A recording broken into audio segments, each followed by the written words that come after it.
வணக்கம். திசைகளின் 10 மணி செய்திகள். இனம், சமயம் சார்ந்த விவகாரங்களில் அரசியல் வேண்டாம். பிரதமர் டத்தோஸ்ரீ அன்வார் கடும் எச்சரிக்கை. இனம் மற்றும் சமயம் சார்ந்த உணர்ச்சிகரமான விவகாரங்களை அரசியலாக்குவோருக்கு எதிராக பிரதமர் டத்தோஸ்ரீ அன்வார் இப்ராஹிம் இன்று கடும் எச்சரிக்கை விடுத்துள்ளார். நாட்டின் அமைதியையும் ஒற்றுமையையும் சீர்குலைக்கும் வகையில் இனம், சமயம் மற்றும் அரசமைப்பு ஆகிய 3R விவகாரங்களை தங்களின் சுய லாபத்திற்காக பயன்படுத்துவதை அனைத்து தரப்பினரும் உடனடியாக நிறுத்திக் கொள்ள வேண்டும் என்று பிரதமர் வலியுறுத்தினார். இத்தகைய உணர்ச்சிகரமான விவகாரங்களில் விளையாடுபவர்கள் யாராக இருந்தாலும் அவர்களின் அந்தஸ்தை பாராமல் சட்டப்படி கடுமையான நடவடிக்கை எடுக்கப்படும் என்று பிரதமர் எச்சரித்துள்ளார். அமைதி நிலவும் இந்த நாட்டில் விஷ விதைகளை தூவுவதற்கு எவருக்கும் அனுமதி இல்லை என்று அவர் ஆணித்தரமாக குறிப்பிட்டார். இன்று புத்ராஜயாவில் நடைபெற்ற பிரதமர் துறையின் மாதாந்திர பேரணியில் ஆற்றிய 2026ஆம் ஆண்டுக்கான புத்தாண்டு உரையில் டத்தோஸ்ரீ அன்வார் இந்த எச்சரிக்கையை விடுத்தார். மலேசியாவின் பன்முகத்தன்மையே நாட்டின் பலம் என்றும் அதனை பாதுகாப்பது அரசாங்கத்தின் தலையாய கடமை என்றும் அவர் கூறினார். தீவிரவாத போக்கு மற்றும் வெறுப்புணர்வை தூண்டும் பேச்சுக்களை முளையிலேயே கிள்ளி எறிய பாதுகாப்பு படையினருக்கு முழு அதிகாரம் வழங்கப்பட்டுள்ளதாக அவர் தெரிவித்தார். சமூக ஊடகங்களில் பரப்பப்படும் வதந்திகளையும் இனவாத தூண்டல்களையும் பொதுமக்கள் நம்ப வேண்டாம் என்றும் நாட்டின் பொருளாதார வளர்ச்சியை நோக்கி அனைவரும் ஒன்றிணைந்து செயல்பட வேண்டும் என்றும் அவர் கேட்டுக்கொண்டார். மலேசியாவை ஒரு பாதுகாப்பான மற்றும் முன்னேற்றமடைந்த நாடாக மாற்றுவதற்கு சமூக நல்லிணக்கம் அவசியம் என்பதை பிரதமர் தனது உரையில் மீண்டும் வலியுறுத்தியுள்ளார். அதேவேளையில் இஸ்லாம் மதம் புறக்கணிக்கப்படுவதாக கூறப்படும் குற்றச்சாட்டுகளுக்கு பிரதமர் தரவுகளுடன் பதிலடி கொடுத்தார். இஸ்லாம் மதம் ஒருபோதும் புறக்கணிக்கப்படவில்லை என்பதற்கு சான்றாக நடப்பு ஆண்டில் இஸ்லாமிய விவகாரங்களுக்காக ஒதுக்கப்பட்ட நிதியானது வரலாறு காணாத வகையில் 200 கோடி ரிங்கிட்டாக உயர்த்தப்பட்டுள்ளதை பிரதமர் சுட்டிக்காட்டினார். இது முந்தைய அரசாங்கங்களை விட அதிகம் என்று அவர் குறிப்பிட்டார். பிரதமர் டத்தோஸ்ரீ அன்வார் இப்ராஹிம் இன்று ஆற்றிய புத்தாண்டு உரையை மனிதவள அமைச்சு முழு மனதுடன் வரவேற்பதாக அதன் அமைச்சர் டத்தோஸ்ரீ ஆர் ரமணன் தெரிவித்துள்ளார். மக்களின் நல்வாழ்வு, சமூக நீதி மற்றும் அனைவரையும் உள்ளடக்கிய பொருளாதார வளர்ச்சியை மையமாக கொண்ட பிரதமரின் இந்த உரை நாட்டின் முன்னேற்றம் சாமானிய மக்களை நேரடியாக சென்றடைவதை உறுதி செய்யும் வகையில் அமைந்துள்ளது என்று டத்தோஸ்ரீ ரமணன் குறிப்பிட்டார். குறிப்பாக இ-ஹெயிலிங் மற்றும் பி-ஹெயிலிங் போன்ற கிக் பொருளாதார துறையில் பணியாற்றும் தொழிலாளர்களின் நலனை கருத்தில் கொண்டு அவர்களின் திறன் பயிற்சி மற்றும் சமூக பாதுகாப்பு வலையமைப்பிற்காக கூடுதல் 100 மில்லியன் ரிங்கிட் ஒதுக்கப்பட்டுள்ளதை அமைச்சு வரவேற்பதாக டத்தோஸ்ரீ ரமணன் தெரிவித்தார். இதற்கான நிதி உதவி திட்டங்கள் திறன் மேம்பாட்டு நிதிக் கழகத்தின் மூலம் செயல்படுத்தப்பட உள்ள நிலையில் அதன் விரிவான நடைமுறைகள் விரைவில் அறிவிக்கப்படும் என்று டத்தோஸ்ரீ ரமணன் இன்று வெளியிட்டுள்ள ஓர் அறிக்கையில் குறிப்பிட்டுள்ளார். அரசு ஊழியர்களின் நலனை கருத்தில் கொண்டு வருமான வரி வாரியமான LHDN CP 500 தவணை முறையில் வரி செலுத்துவதில் தவறுதலாக தகவல் அளித்தவர்களுக்கு 2026ஆம் ஆண்டு முழுவதும் அபராத விலக்கு அளிக்கும் முடிவை மனிதவள அமைச்சு உண்மையிலேயே பாராட்டுகிறது. அதேவேளையில் 18 வயதுக்கு மேற்பட்ட மலேசியர்களுக்கு பிப்ரவரி 9 முதல் வழங்கப்படும் 100 ரிங்கிட் சாரா உதவி மற்றும் ஜனவரி 20 தொடங்கும் STR 2026 முதற்கட்ட நிதியுதவி ஆகியவை மக்களின் வாழ்க்கை செலவினங்களை குறைக்க உதவும் முக்கிய மைல்கற்கள் என்று அமைச்சு கருதுவதாக டத்தோஸ்ரீ ரமணன் குறிப்பிட்டார். தவிர கல்வித்துறையை பொறுத்தவரை தமிழ் பள்ளிகளின் சீரமைப்பு பணிகளுக்காக 50 மில்லியன் ரிங்கேட், சீன பள்ளிகளுக்கு 80 மில்லியன் ரிங்கிட் மற்றும் சமய பள்ளிகளின் மேம்பாட்டிற்காக 200 மில்லியன் ரிங்கிட் என பரவலான நிதி ஒதுக்கீடு செய்யப்பட்டுள்ளது. பிரதமரின் இந்த அறிவிப்புகளை முழுமையாக செயல்படுத்துவதில் மனிதவள அமைச்சு உறுதியுடன் இருப்பதாகவும் இதன் மூலம் எந்த ஒரு தரப்பினரும் நாட்டின் வளர்ச்சியில் விடுபடாமல் இருப்பதை உறுதி செய்யப் போவதாகவும் டத்தோஸ்ரீ ரமணன் இன்று வெளியிட்டுள்ள ஓர் அறிக்கையில் தெரிவித்துள்ளார். மலேசிய வருமான வரி வாரியமான LHDN வருமான வரி செலுத்தும் தனிநபர்களுக்கான CP 500 எனும் தவணை முறையில் வரி செலுத்துவது தொடர்பான நிலுவைக் கட்டணங்கள் குறித்து இன்று முக்கிய அறிவிப்பை வெளியிட்டுள்ளது. 2026ஆம் ஆண்டிற்கான வருமான வரி மதிப்பீட்டின் போது CP 500 நோட்டீஸ் அடிப்படையில் வரி செலுத்தும் தனிநபர்களுக்கு நிலுவைத் தொகையை செலுத்துவதில் ஏற்படும் தாமதத்திற்காக எந்தவித அபராதமும் விதிக்கப்படாது என்று LHDN அறிவித்துள்ளது. LHDNின் இந்த அறிவிப்பு வணிக வருமானம், வாடகை வருமானம் அல்லது ராயல்டி போன்ற மாத சம்பளம் அல்லாத பிற வழிகளில் வருமானம் ஈட்டும் தனிநபர்களுக்கு பெரிய நிம்மதியை தந்துள்ளது.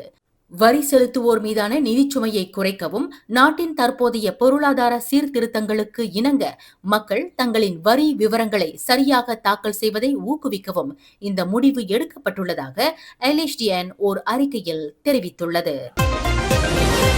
பிரதமர் பதவிக்காலத்தை 10 ஆண்டுகள் அல்லது 2 தவணைகளாக கட்டுப்படுத்தும் சட்ட திருத்த மசோதா இந்த ஆண்டு நாடாளுமன்றத்தில் தாக்கல் செய்யப்படும் என்று பிரதமர் டத்துஸ்ரீ அன்வார் இப்ராஹிமின் அறிவிப்பை ஜாசேகாவின் 2 முன்னணி தலைவர்கள் வரவேற்றுள்ளனர்.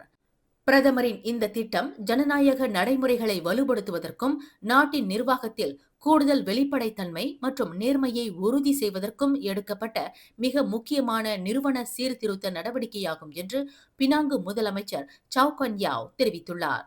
பினாங்கு மாநிலத்தில் ஏற்கனவே 2018ஆம் ஆண்டில் முதலமைச்சர் பதவிக்காலத்தை 2 தவணைகளாக கட்டுப்படுத்தும் சட்ட திருத்தம் கொண்டுவரப்பட்டதை சவ் கொன் யாவ் இதனுடன் ஒப்பிட்டு காட்டினார்.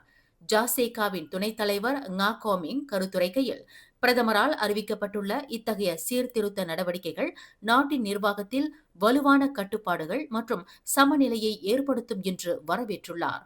2025ஆம் ஆண்டு மார்ச் மாதம் நடைபெற்ற ஜாசேகா தேசிய பேராளர் மாநாட்டின் போது கட்சியின் பொதுச் செயலாளர் ஆந்தனி லோ பிரதமர் பதவிக்காலத்தை 10 ஆண்டுகளாக கட்டுப்படுத்த அரசியலமைப்பு சட்டத்தில் திருத்தம் செய்ய வேண்டும் என்று கோரிக்கை விடுத்திருந்தார் என்பதையும் வீடமைப்பு, ஊராட்சித்துறை அமைச்சருமான ngா கோமிங் சுட்டிக்காட்டினார். மலேசியாவின் சட்ட வரலாற்றில் 2026ஆம் ஆண்டு ஒரு முக்கியமான சீர்திருத்த ஆண்டாக இருக்கும் என்று சட்ட சீர்திருத்தங்களுக்கான பிரதமர் துறை அமைச்சர் டத்தோஸ்ரீ அசலினா ஒத்மான் சயிட் இன்று அறிவித்துள்ளார்.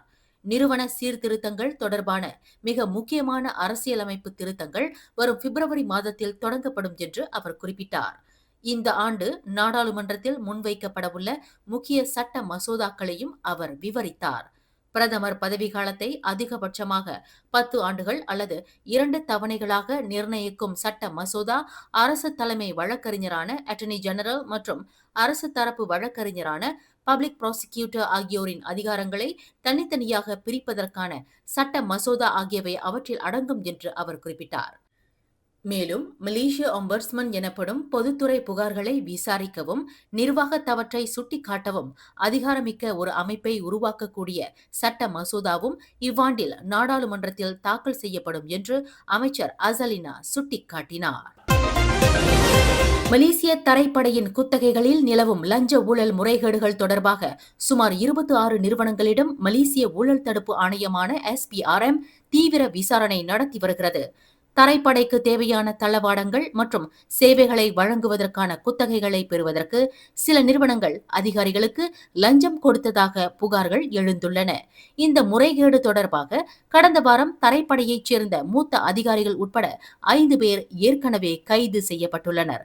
இவர்களிடம் இருந்து சுமார் 10 லட்சம் ரிங்கிட் ரொக்கம் மற்றும் சொத்துக்கள் பறிமுதல் செய்யப்பட்டுள்ளன. குத்தகை நடைமுறைகளில் முறையற்ற வழிகளில் நுழைந்ததாக கருதப்படும் 26 தனியார் நிறுவனங்களின் ஆவணங்களை SPRM அதிகாரிகள் தற்போது ஆய்வு செய்து வருகின்றனர். இந்த நிறுவனங்களின் இயக்குநர்கள் மற்றும் பங்குதாரர்களிடம் வாக்குமூலம் பெறப்பட்டு வருவதாக SPRM வட்டாரங்கள் தெரிவித்துள்ளன. கிடா மாநிலத்தில் பணி ஓய்வு பெற்ற முன்னாள் மாவட்ட அதிகாரி ஒருவரை மலேசிய ஊழல் தடுப்பு ஆணையமான SPRM இன்று கைது செய்துள்ளது.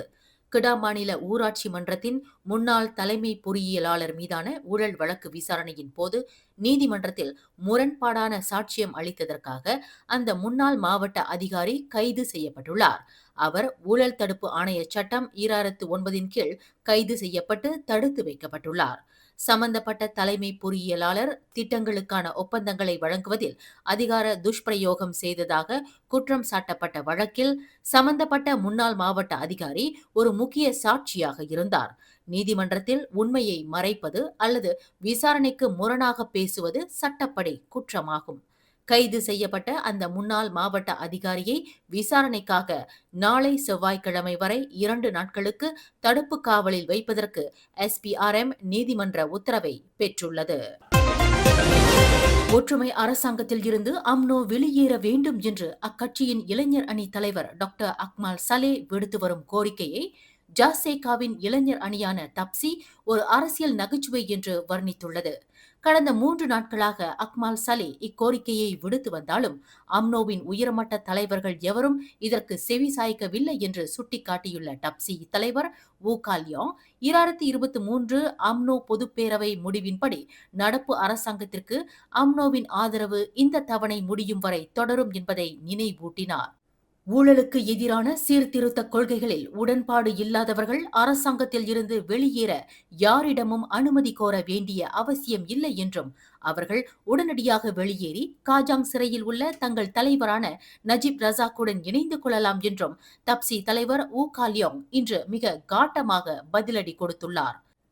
மேலும் 2020 அம்னோ, பெர்சாத்து மற்றும் பாஸ் ஆகிய கட்சிகள் இணைந்து அமைத்த ஆட்சி நாட்டின் பொருளாதார வீழ்ச்சிக்கும் அரசியல் நிலைத்தன்மைக்குமே வழிவகுத்தது என்பதையும் வு கால்யோங் சுட்டிக்காட்டினார். கடந்த பொது தேர்தலில் அம்னோவின் பாரம்பரிய தொகுதிகளை பறித்த பாஸ் கட்சியானது அம்னோவிற்கு ஒரு போட்டியாளர் என்பதை தாண்டி நாட்டின் நிர்வாகத்திற்கு ஒரு சுமையாகும் என்று வு கால்யோங் விமர்சித்துள்ளார். அக்மால் சலே இன்னும் பாஸ் கட்சியின் மீது நம்பிக்கை கொண்டிருப்பது ஒரு கற்பனையே தவிர வேறில்லை என்றும், பாஸ் கட்சி தனது செல்வாக்கை வளர்த்து கொள்ள அம்னோவை ஒரு கருவியாக மட்டுமே பயன்படுத்திக் கொள்கிறது என்றும் டப்சி சார்பில் இன்று வெளியிட்டுள்ள ஓர் அறிக்கையில் வு கால்யோங் குறிப்பிட்டுள்ளார். மேலும் கிளந்தான், திரங்கானு, கடா மற்றும் பர்லிஸ் மாநிலங்களைப் போல மதவாத மற்றும் இனவாத அரசியலை மக்கள் விரும்பவில்லை என்றும், மாறாக பொருளாதார வளர்ச்சி மற்றும் வேலை வாய்ப்புகளை உருவாக்கும் அரசாங்கத்தையே அவர்கள் எதிர்பார்ப்பதாகவும் டப்சி வலியுறுத்தியுள்ளது. எனவே இத்தகைய அரசியல் நாடகங்களை நிறுத்திவிட்டு ஒற்றுமை அரசாங்கத்தின் கீழ் மக்கள் நலன் மற்றும் சீர்திருத்த நடவடிக்கைகளில் அனைத்து கட்சிகளும் கவனம் செலுத்த வேண்டும் என்று டப்சி அழைப்பு விடுப்பதாக வு கால்யோங் தமது அறிக்கையில் தெரிவித்துள்ளார். மலேசியாவின் குறு, சிறு மற்றும் நடுத்தர நிறுவனங்களை மேம்படுத்துவதற்காக பிரதமர் டத்துஸ்ரீ அன்வார் இப்ராஹிம் இன்று அறிவித்துள்ள 10 வியூக முன்முயற்சிகளை தொழில் முனைவோர் மற்றும் கூட்டுறவு மேம்பாட்டுத்துறை அமைச்சரான குஸ்கோப் வரவேற்பதாக அதன் அமைச்சர் ஸ்டீவன் சிம் தெரிவித்துள்ளார். 2026ஆம் ஆண்டின் பொருளாதார சவால்களை எதிர்கொள்ளும் வகையில் வணிகங்களின் பணப்புழக்கத்திற்கு உடனடி நிவாரணம் அளிக்கவும், செயல்பாடுகளின் தொடர்ச்சியை உறுதிப்படுத்தவும் இந்த நடவடிக்கைகள் எடுக்கப்பட்டுள்ளன என்று இன்று வெளியிட்டுள்ள ஓர் அறிக்கையில் ஸ்டீவன் சிம் குறிப்பிட்டுள்ளார். இதன் முக்கிய அம்சமாக சிறு நிறுவனங்களுக்காக 2.5 பில்லியன் ரிங்கிட் கூடுதல் நிதி ஒதுக்கீடு செய்யப்பட்டுள்ளது. இதில் பாதி தொகை இதற்கு முன் எந்த நிதி உதவியும் பெறாத தொழில் முனைவோருக்கு முன்னுரிமை அடிப்படையில் வழங்கப்படும். மேலும் 2026இல் வருமான வரி, 2023 முதல் 2024க்கு ரிஃபாண்ட் முழுமையாக தீர்க்கப்படும் என்றும், கால்நடை தீவனம், உரம் மற்றும் பூச்சிக்கொல்லிகளுக்கான விற்பனை வரி விலக்கு அளிக்கப்படும் என்றும் அறிவிக்கப்பட்டுள்ளது. தவிர வாடகை சேவை வரி 8 விழுக்காட்டில் இருந்து 6 விழுக்காடாக குறைக்கப்பட்டுள்ளது என்று அமைச்சர் ஸ்டீவன் சிம் சுட்டிக்காட்டினார். மேலும் கட்டுமானத்துறை மற்றும் சிறு ஒப்பந்ததாரர்களுக்கு உதவும் வகையில் 2 ஆண்டுகளுக்கு சேவை வரி விலக்கு மற்றும் வழிபாட்டு தலங்கள் கட்டுமானத்திற்கு முழு வரி விலக்கு அளிக்கப்பட்டுள்ளது. 1 மில்லியன் முதல் 5 மில்லியன் ரிங்கிட் வரை விற்பனை மதிப்பை கொண்ட நிறுவனங்களுக்கு மின் இன்வாய்ஸ், இன்வாய்ஸ் அபராதங்கள் 2026 இறுதி வரை தள்ளி வைக்கப்பட்டுள்ளன. தவிர கிராமப்புற பொருளாதாரத்தை மேம்படுத்த 10,000 ரிங்கிட் சிறு வணிகர்கள் சாரா திட்டத்தில் இணைக்கப்படுவார்கள். இந்த 80 பில்லியன் ரிங்கிட் மதிப்பிலான திட்டங்கள் மூலம் சிறு தொழில் துறையை நாட்டின் பொருளாதார தூணாக மாற்ற தமது அமைச்சு உறுதி பூண்டுள்ளதாக ஸ்டீவன் சிம் தமது அறிக்கையில் குறிப்பிட்டுள்ளார். தனது சக நாட்டவரான ஆடவர் ஒருவருக்கு மரணம் விளைவித்த குற்றத்திற்காக 31 வயது ரோஹிங்யா ஆடவருக்கு புத்ராஜயா அப்பீல் நீதிமன்றம் இன்று 16 ஆண்டுகள் சிறை தண்டனை விதித்து தீர்ப்பளித்தது. முகமது அலாம் அப்துல்லா என்ற ஆடவருக்கு கடந்த 2024ஆம் ஆண்டு மே 21ஆம் தேதி ஜொஹூர் பாரு உயர் நீதிமன்றம் விதித்த 30 ஆண்டு சிறை மற்றும் 12 பிரம்படி தண்டனை தீர்ப்புக்கு எதிராக அந்த வெளிநாட்டு ஆடவர் செய்து கொண்ட மேல்முறையீட்டை ஏற்ற 3 அடங்கிய நீதிபதிகள் குழுவினருக்கு தலைமை ஏற்ற டத்து அஸ்மான் அப்துல்லா இத்தீர்ப்பினை வழங்கினார். கடந்த 2020ஆம் ஆண்டு ஆகஸ்ட் 18ஆம் தேதி இரவு ஜொஹூர் பாரு பெர்மாஸ் ஜயா பர்சியாரான் சினிபோங்கில் உள்ள ஸ்டெலா சினிபோங் கட்டடத்தின் பின்புறம் மியான்மர் நாட்டைச் சேர்ந்த 35 வயது அபு தஹீர் என்பவருக்கு மரணம் விளைவித்ததாக அந்த ஆடவர் குற்றம் சாட்டப்பட்டிருந்தார். மேலும் செய்திகளை தெரிந்து கொள்ள கீழே இருக்கும் பெல் பட்டனை அழுத்துங்கள். உங்கள் மகிழ்ச்சியை வெளிப்படுத்த லைக் மற்றும் ஷேர் செய்யுங்கள். தொடர்ந்து திசைகளோடு இணைந்திருக்க சப்ஸ்கிரைப் செய்யுங்கள்.